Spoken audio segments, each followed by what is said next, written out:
Hello guys, my name is Kirti. आज हम पढ़ेंगे क्लास 9th इकोनॉमिक्स चैप्टर 2 संसाधनों के रूप में लोग।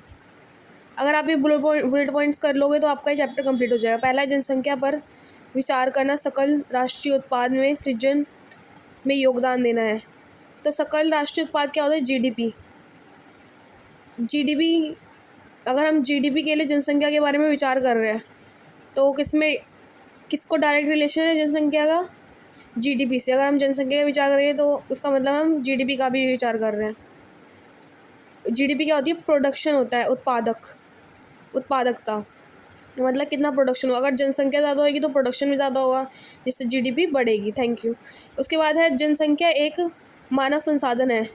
जनसंख्या क्या बोलते हैं? मानव संसाधन, मतलब ह्यूमन रिसोर्स। जब हम विद्यमान मानव संसाधनों को और अधिक शिक्षा तथा स्वास्थ्य द्वारा और विकसित करेंगे तो उससे क्या होगा? मानव पूंजी निर्माण होगा।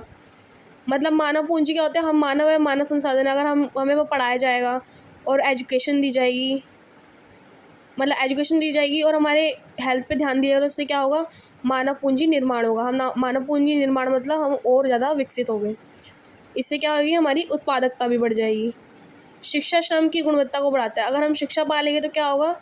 हमारा काम काफ़ी जल्दी हो जाएगा, हम स्मार्ट रूप से काम कर पाएंगे। इससे कुल उत्पादकता बढ़ती है तथा देश की समृद्धि होती है, इससे ग्रोथ होगी देश की। सर्व शिक्षा अभियान क्या होता है? तो वर्ष 2010 तक प्राथमिक शिक्षा प्रदान करने की दिशा में सर्व शिक्षा अभियान बनाया गया था। ग्रामीण क्षेत्रों में मौसमी और प्रचंड बेरोजगारी होती है और नगरीय क्षेत्रों में शिक्षित बेरोजगारी। मौसमी बेरोजगारी क्या होती है? Unstable work in some months, मतलब कुछ ही महीनों में काम मिलता है।